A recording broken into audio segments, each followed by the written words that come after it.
আমি আজকে তোমাদেরকে 3x3 ম্যাট্রিক্সের ইনভার্স বের করার ক্ষেত্রে আমার পছন্দের পদ্ধতিটি দেখাবো। আমার মনে হয় এটা বেশি মজার এবং হিসাবে ভুল করার সম্ভাবনাও কম। তবে আমার মনে হয় স্কুল কলেজ এভাবে শেখানো হয় না, তাই আমি তোমাদেরকে অন্যভাবে আগে শিখিয়েছিলাম। চলো এখন এটা করে দেখি। পরবর্তী ভিডিওতে আমি তোমাদেরকে দেখাবো যে এটা কেন কাজ করে, কারণ এটা জানা সবসময়ই গুরুত্বপূর্ণ। কিন্তু বীজগণিত আসলে সেই সব অল্প কিছু বিষয়ের একটি, যেখানে তোমাকে আগে শিখতে হয় যে এটা কিভাবে করতে হয়, তারপর তুমি শেখো যে এটা কেন কাজ করছে। কারণ কিভাবে এটা করতে হয় সেটা শিখতে হলে তোমার শুধু কিছু পাটিগণিতের জ্ঞান থাকলেই চলে, কিন্তু এটা কেন হচ্ছে সেটা জানার জন্য আরেকটু গভীরে যেতে হবে। তাই আমরা এটা পরে শিখবো। আর কোনো কিছু নিয়ে তুমি তখনই গভীরে চিন্তা করতে পারবে যখন তুমি আসলে জানবে যে বিষয়টি কিভাবে করতে হয়। তাহলে চলো আমরা আমাদের আসল ম্যাট্রিক্সে চলে যাই। এই ভিডিওর জন্য আমরা আমাদের গত ভিডিওর ম্যাট্রিক্সের উদাহরণটি ব্যবহার করব। গত ম্যাট্রিক্সে আমাদের উদাহরণটি ছিল 1 0 1, এরপর ছিল 0 2 1 এবং 1 1 1। আমরা আগের ভিডিওতে এই ম্যাট্রিক্সের ইনভার্স বের করতে চেয়েছিলাম। এখন আমরা যে পদ্ধতিতে ইনভার্স বের করব সেটাকে বলা হয় গাউস জর্ডান বর্জন। তবে যেভাবে আমরা এখন এটা করব, তোমাদের কাছে মনে হতে পারে এটা কিছুটা জাদুটনার মতো। তবে আমার মনে হয় তোমরা ভবিষ্যতে আরো ভিডিও দেখলে তোমাদের কাছে ব্যাপারগুলো পরিষ্কার হয়ে যাবে। এখন আমি যে কাজটি করব সেটি হচ্ছে এই ম্যাট্রিক্সের অগমেন্ট বের করা। অগমেন্ট মানে হচ্ছে ম্যাট্রিক্সের সাথে কিছু একটা যোগ করা, এবং এটাকে আলাদা করার জন্য আমরা এখানে একটি লাইন টেনে নিব, তাহলে আমাদের বুঝতে সুবিধা হবে। এখন আমরা এই লাইনের পাশে কি রাখবো? আমি এই লাইনের পাশে একই আকারের একটি অভেদক ম্যাট্রিক্স রাখবো। এটা যেহেতু 3x3 ম্যাট্রিক্স, সুতরাং অভেদক ম্যাট্রিক্সটি হবে 3x3। এখানে হবে 1 0 0 0 1 0 এবং 0 0 1। ঠিক আছে, এখন আমরা কি করব? এখন আমরা সারি সংক্রান্ত কিছু মৌলিক অপারেশন করব, যেগুলোকে বলা হয় এলিমেন্টারি রো অপারেশন। কিছুক্ষণের মধ্যে আমি তোমাদেরকে দেখাবো যে এই ম্যাট্রিক্সের জন্য সারি সংক্রান্ত মৌলিক অপারেশনগুলো কেমন হবে। কিন্তু লক্ষণীয় বিষয় হচ্ছে, আমি এখানে কোনো সারিতে যে কাজটি করব, পাশের সারিতেও আমাকে একই কাজ করতে হবে। আর আমার লক্ষ্য হলো এই পাশের সারিতে অভেদক ম্যাট্রিক্স নিয়ে আসার জন্য কিছু কাজ করা, যেগুলো এ পাশের সারির জন্য প্রযোজ্য হবে। এবং বাম পাশে অভেদক ম্যাট্রিক্স চলে আসার পর ডান পাশে আমি যে ম্যাট্রিক্সটি পাবো সেটি হবে আমার ম্যাট্রিক্সের ইনভার্স ম্যাট্রিক্স। এবং এই পাশে যখন তুমি অভেদক ম্যাট্রিক্স পেয়ে যাবে, তখন এটাকে বলা হবে রিডিউসড রো এশালন ফর্ম। তবে এটা নিয়ে আমি তোমাদের সাথে পরে কথা বলবো। বীজগণিতে এরকম অনেক নতুন নতুন টার্ম আসবে, যেগুলো নাম হয়তো তোমরা আগে জানতে না, এখন জানবে। কিন্তু এগুলো খুবই সহজ জিনিস, আমি পরে তোমাদের এগুলো নিয়ে বলবো। তাহলে চলো শুরু করি। এটা সম্পর্কে তোমাদের একটি পরিষ্কার ধারণা দেওয়া দরকার। অবশ্যই এটা কিভাবে করতে হয় সে সম্পর্কে, কিভাবে হলো সে সম্পর্কে না। প্রথমে আমি তোমাদেরকে বলেছিলাম যে এখানে কিছু অপারেশন করব, যেগুলোকে বলা হবে সারি সংক্রান্ত মৌলিক অপারেশন। এখানে আমি কিছু কিছু কাজ করতে পারবো। যেমন আমি এখানে একটি সারিকে অন্য কোনো সংখ্যা দিয়ে গুণ করে যা পাবো সেগুলোকে দিয়ে আগের সারিটিকে প্রতিস্থাপন করে দিতে পারি। আমি যে কোনো দুটি সারিকে নিজেদের মধ্যে স্থান পরিবর্তন করাতে পারি। এবং অবশ্যই আমি যদি এখানে ধরো প্রথম আর দ্বিতীয় সারিকে নিজেদের মধ্যে স্থান পরিবর্তন করি, তাহলে ওই পাশেও আমাকে একই কাজ করতে হবে। উদাহরণস্বরূপ আমি এই সারিটিকে নিয়ে এই সারিটার সাথে যোগ করে এর বদলে প্রতিস্থাপন করে দিতে পারবো। এছাড়া যেটা করা যেতে পারে, ধরো আমি এই সারিকে -1 দিয়ে গুণ করে এই সারির সাথে যোগ করে যেটা পাবো সেটা এই সারি দিয়ে বদলে ফেলতে পারি। এখন যদি তোমার মনে হতে থাকে যে এরকম কিছুই তুমি সমীকরণ সমাধান করার সময়, বিশেষ করে তিনটি চলক বিশিষ্ট সমীকরণ সমাধান করার সময় শিখেছো, তাহলে অবাক হওয়ার কিছু নেই। কারণ ম্যাট্রিক্স আসলে সমীকরণ সমাধান করার ভালো একটি উপায়, যা সম্পর্কে আমি তোমাদের কিছুক্ষণ পরই বলবো। চলো তাহলে আমরা এই পাশটাকে অভেদক ম্যাট্রিক্স বানানোর জন্য কাজ শুরু করি। এর জন্য আমাদেরকে কি করতে হবে?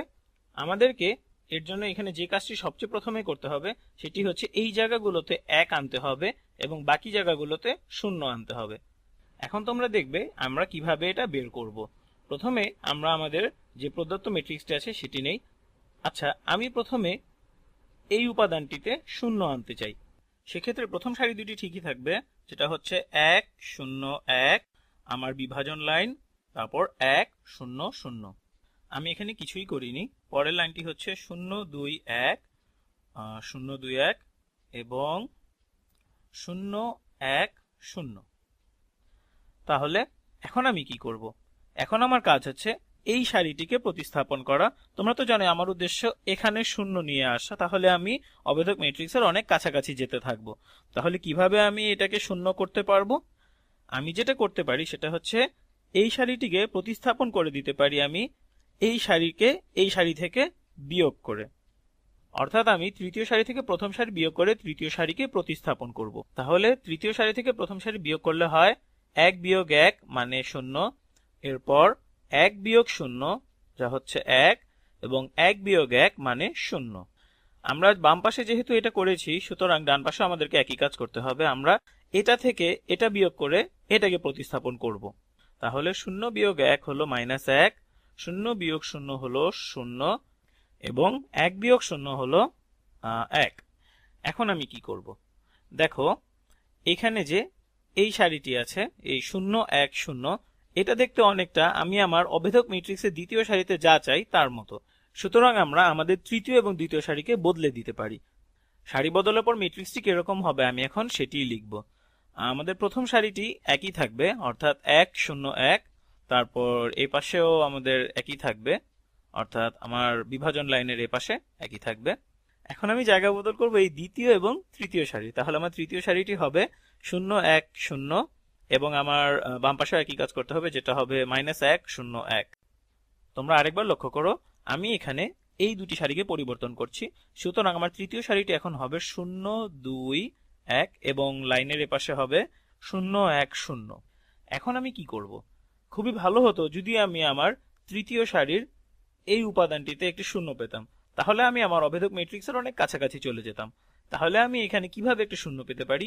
আমি একটু লক্ষ্য করি যে আমরা যদি দ্বিতীয় সারিকে 2 দিয়ে গুণ করে প্রথম সারি থেকে বিয়োগ করি, তাহলে এখানে দেখো 2 গুণ 1 অর্থাৎ 2, এবং এই 2 কে যদি আমি এখানে 2 থেকে বিয়োগ করি তাহলে আমি এখানে 0 পেয়ে যাব। তাহলে চলো আমরা এটা করে ফেলি। আমাদের প্রথম সারিটি আগের মতোই থাকছে, অর্থাৎ 1 0 1, এবং আমার লাইনের এপাশে থাকছে 1 0 0। দ্বিতীয় সারিতেও আপাতত কোনো পরিবর্তন হচ্ছে না, অর্থাৎ -1 0 1। এখন আমি কি বলেছিলাম আমি কি করব? আমি বলেছিলাম আমি দ্বিতীয় সারিটিকে 2 দিয়ে গুণ করে তৃতীয় সারি থেকে বিয়োগ করব। তাহলে এটা হচ্ছে 0 বিয়োগ 2 গুণ 0 মানে 0, 2 বিয়োগ 2 গুণ 1 মানে 0। আমাদের এর পরের উপাদানটি হচ্ছে 1 বিয়োগ 2 গুণ 0, মানে এখানে পাচ্ছি 1। এর পরেরটি হচ্ছে 0 বিয়োগ 2 গুণ -1। আবার দেখো মানে 0 বিয়োগ 2 গুণ -1, 0 বিয়োগ -2, মানে এটা আসলে ধনাত্মক 2।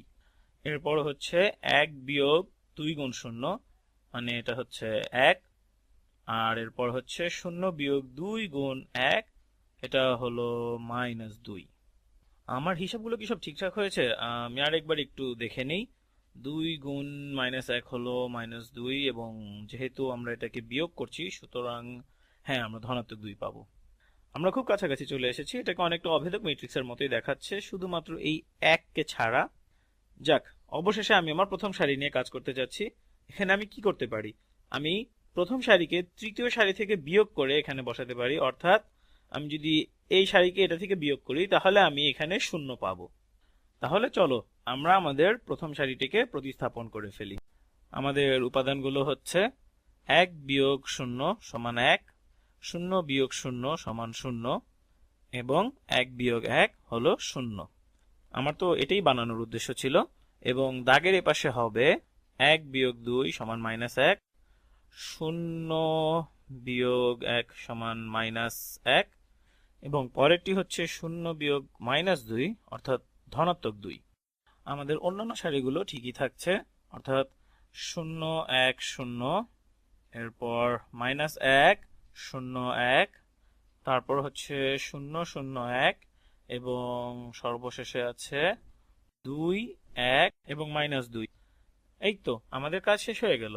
আমরা বাম পাশে অনেকগুলো অপারেশন করলাম এবং ডান পাশে অনেকগুলো অপারেশন করলাম, এবং করে আমরা এই যে এখানে অভেদক ম্যাট্রিক্সটি পেলাম। এটা আমরা গাউস জর্ডান বর্জন পদ্ধতিতে করেছি। এখন প্রশ্ন হচ্ছে এটা কি? এটা হচ্ছে আমাদের প্রথমে যে ম্যাট্রিক্সটি ছিল, অর্থাৎ এই ম্যাট্রিক্সটির ইনভার্স। অর্থাৎ এটার সাথে এটা গুণ করলে আমরা আমাদের অভেদক ম্যাট্রিক্সটি পেয়ে যাব। এখানে এটি যদি হয় a, তাহলে এটি হবে আমাদের a ইনভার্স। এই জিনিসটাই আমাকে শুধু করতে হবে, এবং তুমি দেখো এটা করতে আমার আগের নিয়মের চেয়ে অর্ধেক সময় লেগেছে। এবং এখানে অনেক সহজ কিছু কাজ করতে হয়েছে, অন্ততপক্ষে অনুরাশি সহগুণক নির্ণায়ক বের করার চেয়ে অনেক সহজ কাজ করেছি। এবং এটা কেন কাজ করে আমি তোমাকে সে সম্পর্কে কিছু ধারণা দিব। আমি বাম পাশে যতগুলো অপারেশন করেছি তুমি সেগুলোকে এক একটা গুণ হিসেবে ধরতে পারো। মানে ধরো এখান থেকে এখানে আসার সময় তুমি যদি ধরো যে এখানে এমন একটা ম্যাট্রিক্স ছিল যেটা দিয়ে এটাকে গুণ করলে তুমি এই ম্যাট্রিক্সটি পাচ্ছ, তারপর আরেকটা ম্যাট্রিক্স দিয়ে গুণ করলে তুমি এই ম্যাট্রিক্সটি পাচ্ছ। তার মানে দেখা যাচ্ছে আমাদের অনেকগুলো ম্যাট্রিক্স গুণের মাধ্যমে আমরা এখানে এসে পৌঁছেছি। যদি ওইসব ম্যাট্রিক্স গুলো যাদেরকে আমরা বর্জন ম্যাট্রিক্স বলি সেগুলোকে গুণ করা হয় তাহলে তুমি আসলে এটার সাথে ইনভার্স ম্যাট্রিক্সের গুণ করছো।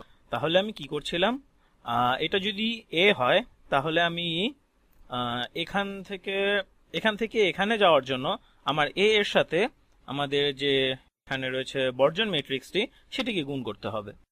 এটা আসলে তোমাদেরকে অনেক সমস্যায় ফেলে দিতে পারে, তাই এটা বুঝতে সমস্যা হলে এটা বাদ দাও, তবে এটা অনেক উপকারীও হতে পারে।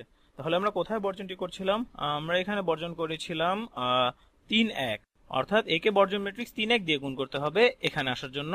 এবং এখান থেকে এখানে আসার সময় আমরা গুণ করেছিলাম, আমি এগুলো সম্পর্কে তোমাদেরকে আরো বলবো। বর্জন ম্যাট্রিক্স কিভাবে তৈরি করতে হয় সেটাও আমি তোমাদেরকে শেখাবো। তাহলে আমরা কোন বর্জন ম্যাট্রিক্স দিয়ে গুণ করেছিলাম, আসলে আমরা এখানে পরিবর্তন করেছিলাম, অর্থাৎ সারিগুলোর জায়গা বদল করেছিলাম, যার নাম আমি দিচ্ছি এস, এবং আমরা এখানে দ্বিতীয় ও তৃতীয় সারির পরিবর্তন করেছিলাম। চলো আমরা পরেরটায় যাই। এখানে আমাদের বর্জন ম্যাট্রিক্সে ছিল, এখানে আমরা তৃতীয় সারির দ্বিতীয় কলামকে গুণ করেছিলাম, অর্থাৎ আমাদের বর্জন ম্যাট্রিক্সটি এখানে হবে 3-2। এবং শেষে এখানে আসার জন্য আমরা গুণ করেছি, এটা হলো প্রথম সারির তৃতীয় কলাম, সুতরাং এখানে আমরা 1-3 বর্জন ম্যাট্রিক্স দিয়ে গুণ করেছি। তোমাদের জন্য যে বিষয়টি খুব একটা বেশি গুরুত্বপূর্ণ নয় সেটি হচ্ছে আমি এই ম্যাট্রিক্সগুলো দিয়ে কি বোঝাচ্ছি। আমি তোমাদেরকে পরে দেখাবো এগুলো কিভাবে গঠন করতে হয়, কিন্তু এখন আমি চাই যে তোমরা এটা বিশ্বাস করে নাও যে এই সবগুলো অপারেশন এই ম্যাট্রিক্সগুলো দিয়ে গুণ করে করা যেত। আমরা এতটুকু জানি যে আমরা এই ম্যাট্রিক্সগুলো দিয়ে গুণ করে আমাদের অভেদক ম্যাট্রিক্সটি পেয়েছি। এখন একটি বিষয় খেয়াল করো, আমাদের এখানে যে ম্যাট্রিক্সগুলো আছে এই সব ম্যাট্রিক্সগুলোর গুণফলকে অবশ্যই এ এর ইনভার্স ম্যাট্রিক্স হতে হবে। আমি যদি এখানকার প্রাপ্ত সবগুলো বর্জন ম্যাট্রিক্স গুণ করি তাহলে আমি অবশ্যই এ এর ইনভার্স ম্যাট্রিক্স পাবো, আর এগুলো সবগুলোর সাথে যদি তুমি এ ম্যাট্রিক্সকে গুণ করো তাহলে তুমি পাবে অভেদক ম্যাট্রিক্স। তাহলে আমরা একটু সময় নিয়ে দেখি ব্যাপারটি কি হলো। এখানে আমরা দেখতে পাচ্ছি এই ম্যাট্রিক্সগুলো যদি একসাথে ইনভার্স ম্যাট্রিক্স হয় তাহলে আমি যদি এদের সাথে অভেদক ম্যাট্রিক্সকে গুণ করি তার মানে আমরা পাচ্ছি এটা গুণ এটা সমান এটা, এবং এটার সাথে এটা গুণ করলে আমরা এটা পাবো, এবং এটা গুণ করলে আমরা এটা পাবো। এভাবে আসলে তুমি যদি সবগুলো ম্যাট্রিক্সকে একসাথে ধরো তাহলে তুমি দেখতে পারবে আমি এ ইনভার্সের সাথে অভেদক ম্যাট্রিক্সে গুণ করছি। তাহলে এভাবে যদি তুমি গভীরভাবে চিন্তা করো তাহলে এটা আসলে বুঝতে একটু সমস্যা হয়ে যায়। এটার আসলে এখানে আমাদের বোঝা দরকার নেই, আমি আগে যা করেছি সেটুকু বুঝলেই হবে। কিন্তু আমি আসলে এখানে কি করছি, এর প্রতিটা ধাপে আমরা আসলে এই অগমেন্টেড ম্যাট্রিক্স গুলোর সাথে এ ইনভার্স দিয়ে গুণ করছি যাতে করে আমরা একটা অভেদক ম্যাট্রিক্স পাই। এবং তোমরা জানো যে অবশ্যই আমরা প্রতিটা অভেদক ম্যাট্রিক্স দিয়ে ইনভার্স ম্যাট্রিক্সকে গুণ করি তাহলে ইনভার্স ম্যাট্রিক্সই ফেরত পাবো। যাই হোক, এটা বুঝতে হয়তো এখনো তোমাদের একটু সমস্যা হচ্ছে, কিন্তু পরের কোনো ভিডিওতে আমি এগুলো তোমাদেরকে বুঝিয়ে দেব। কিন্তু একটা জিনিস তোমরা হয়তো বুঝেছো যে এটা অনুরাশি সহগুণকের পদ্ধতির চেয়ে অনেক সহজ। যাই হোক, আমার সময় প্রায় শেষ হয়ে আসছে, পরের ভিডিওতে দেখা হবে।